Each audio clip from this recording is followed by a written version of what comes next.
Chennai super Kings Mahindra Singh ధోనీని తిరిగి టీంలోకి retain చేసుకోవాలని గట్టి ప్రయత్నాలే చేస్తున్నారు.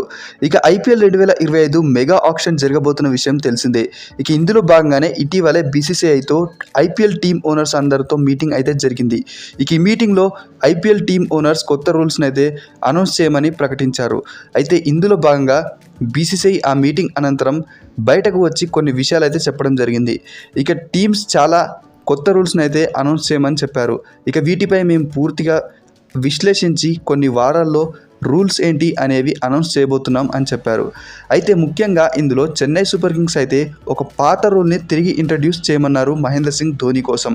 ఇక ధోనిని రీటైన్ చేసుకోవడానికి ఎప్పుడో 2021లో పూర్తిగా బ్యాన్ చేసినటువంటి ఒక రూల్ని ఇంట్రడ్యూస్ చేయమన్నారు. ఆ రూల్ ఏంటంటే, ఒక Indian star player once retirement ప్రకటించాక 5 సంవత్సరాల తర్వాత ఆ ప్లేయర్ని అన్క్యాప్డ్ ప్లేయర్గా పరిగణించవచ్చు ఐపీఎల్లో.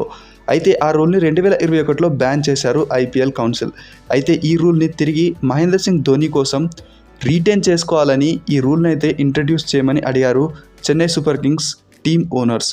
అయితే దీనిని ఇతర టీమ్ ఓనర్స్ అయితే పూర్తిగా వ్యతిరేకించారు. ఇక ఈ రూల్ని ఇంట్రడ్యూస్ చేస్తే ధోనిని 4 కోట్ల లోపే వీళ్ళైతే రీటైన్ చేసుకోవచ్చు. లేదు, ఒక క్యాప్డ్ ప్లేయర్గా రీటైన్ చేసుకోవాలంటే మినిమం 10 కోట్ల పైన అయితే ధోనికి చెల్లించాల్సి ఉంటుంది.